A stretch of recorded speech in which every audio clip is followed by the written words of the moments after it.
Hello friends, welcome back to our channel. இன்றைக்கி நம்ம எண்ணெய் கத்திரிக்காய் எப்படி பண்ணுறதுன்னு தான் பார்க்க போகிறோம்.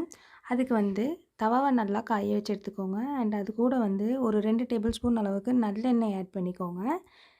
இந்த எண்ணெய் நல்லா காஞ்ச உடனே அது கூட ஒரு 2 பெரிய வெங்காயத்தை சின்ன சின்ன பீஸாக கட் பண்ணி போட்டுக்கோங்க.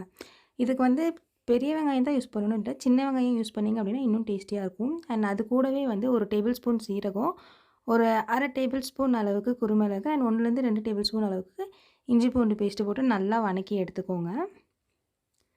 இதுக்கு இஞ்சி பூண்டு பேஸ்ட்டு போட உங்களுக்கு விருப்பம் இல்லை அப்படின்னாக்கா நீங்கள் ஒரு 3 பல் பூண்டு அண்ட் ஒரு சின்ன துண்டு இஞ்சி போட்டு நல்லா வதக்கிக்கோங்க.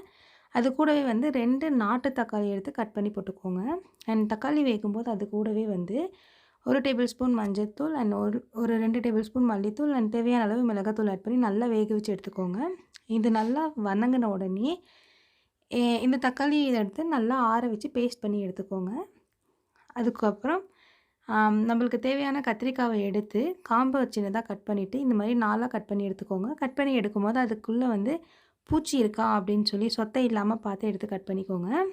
இதனால் நம்மளுக்கு எவ்வளோ கத்திரிக்காய் தேவைப்படுதோ அவ்வளோ கத்திரிக்காய் எடுத்து கட் பண்ணி வச்சுக்கோங்க. இதை கட் பண்ணி எடுத்ததுக்கப்புறமா மறுபடியும் ஒரு பேனில் ஆயில் நல்லா கொதிக்க வச்சுக்கோங்க. ஆயில் நல்லா காஞ்ச உடனே அது கூட நம்ம கட் பண்ணி வச்சுருக்கோம் இல்லைங்களா, அந்த கத்திரிக்காவை போட்டு நல்லா கத்திரிக்காய் எண்ணெயிலேயே நல்லா வேகிற மாதிரியும் நல்லா வதங்கி சுருங்கி வர அளவுக்கு நல்லா வதக்கிக்கோங்க. இப்போ கத்திரிக்காய் நல்லா வதங்கிட்டு இருக்கு. கத்திரிக்காய் எண்ணெயிலேயே நல்லா வெந்துடும். அது வேகிற அளவுக்கு நல்லா வதக்கி எடுத்துக்கோங்க.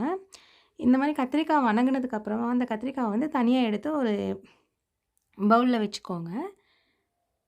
இப்போ கத்திரிக்காய் நல்லா வெந்ததுக்கப்புறம் அதை தனியாக எடுத்து வச்சுட்டு நீங்கள் இதே பேன் யூஸ் பண்ணலாம், இல்லைனா வேறு ஒரு தவா கூட யூஸ் பண்ணிக்கலாம். நான் வேறு ஒரு பேனில் அதுக்கு முன்னாடி ஒரு நெல்லிக்காய் சைஸ்க்கு புளி எடுத்து நல்லா கரைச்சி எடுத்துக்கோங்க. அண்ட் அது கரைச்சி எடுத்ததுக்கப்புறமா ஒரு பேனில் நல்லா 2 டேபிள் ஸ்பூன் நல்லெண்ணெய் போட்டு நல்லா கொதிக்க வச்சுட்டு அது கூட ஒரு டேபிள் ஸ்பூன் சீரகம் போட்டுக்கோங்க. அண்ட் சீரகம் நல்லா பொரிஞ்சு வந்த உடனே ஒரு வெங்காயம் கட் பண்ணி அதில் போட்டு நல்லா வதக்கிக்கோங்க. இந்த வெங்காயம் நல்லா கோல்டன் ப்ரௌன் கலரில் வர வரைக்கும் நல்லா வதக்கி எடுத்துக்கோங்க. நம்ம ஆல்ரெடி தக்காளி எடுத்து வச்சுருக்கோம் இல்லைங்களா, அது நல்லா ஆறின உடனே இந்த தக்காளி நல்லா பேஸ்ட் பண்ணி எடுத்து வச்சுக்கோங்க.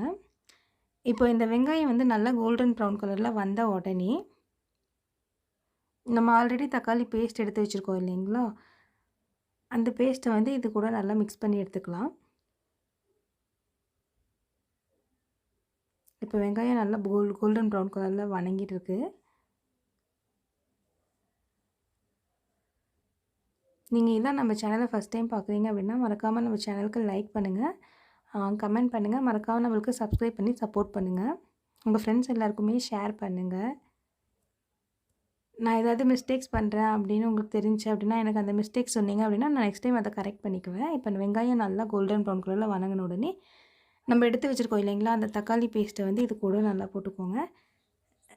இது கூட கொஞ்சம் லைட்டாக தண்ணி மட்டும், ஆல்ரெடி இந்த பேஸ்ட் இருக்குது இல்லைங்களா, அது கூடவே கொஞ்சம் தண்ணி ஆட் பண்ணி நல்லா கலக்கி இதில் போட்டுக்கோங்க.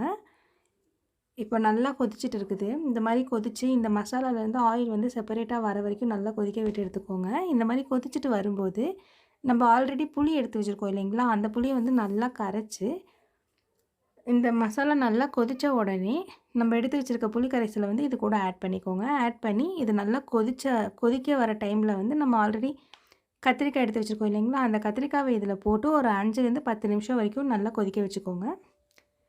கொதிக்க வச்சுட்டு தேவையான அளவு சால்ட் ஆட் பண்ணிக்கோங்க. நம்ம எதுலேயுமே சால்ட் ஆட் பண்ணல, அதனால் நீங்கள் லாஸ்ட்டாக சால்ட் டேஸ்ட் பார்த்துட்டு ஆட் பண்ணிக்கோங்க. இப்போ ஒரு 5லேருந்து 10 நிமிஷம் வரைக்கும் நல்லா கொதிக்க வச்சு எடுத்தீங்க அப்படின்னா இதோட ஃப்ளேவரும் சூப்பராக இருக்கும். அண்ட் இந்த கத்திரிக்காய் மசாலாவில் இந்த எண்ணெய் மட்டும் செப்பரேட்டாக திரிஞ்சு சூப்பராக இருக்கும். இது எதுக்கெல்லாம் நம்ம சாப்பிட்லாம் அப்படின்னு பார்த்தீங்கன்னாக்கா, நம்ம ஒயிட் ரைஸ் கூட மிக்ஸ் பண்ணி சாப்பிட்டுக்கலாம். குறிப்பாக நம்ம பிரியாணி எல்லாம் செய்வோம் இல்லைங்களா, அப்போது பிரியாணி கூட இதை சைட் டிஷ்ஷாக வச்சு சாப்பிட்டிங்க அப்படின்னா செம்ம டேஸ்ட்டாக இருக்கும். இது உங்கள் எல்லாருக்கும் ரொம்ப பிடிக்கும்னு நினைக்கிறேன். மறக்காமல் வீட்டில் ட்ரை பண்ணி பாருங்கள். எப்படி இருந்துச்சுன்னு சொல்லிட்டு நம்மளுக்கு மறக்காமல் கமெண்ட் பண்ணுங்கள். அண்ட் தேங்க்யூ ஃபார் வாட்சிங் திஸ் வீடியோ. மறக்காமல் சப்ஸ்கிரைப் பண்ணுங்கள். தேங்க்யூ.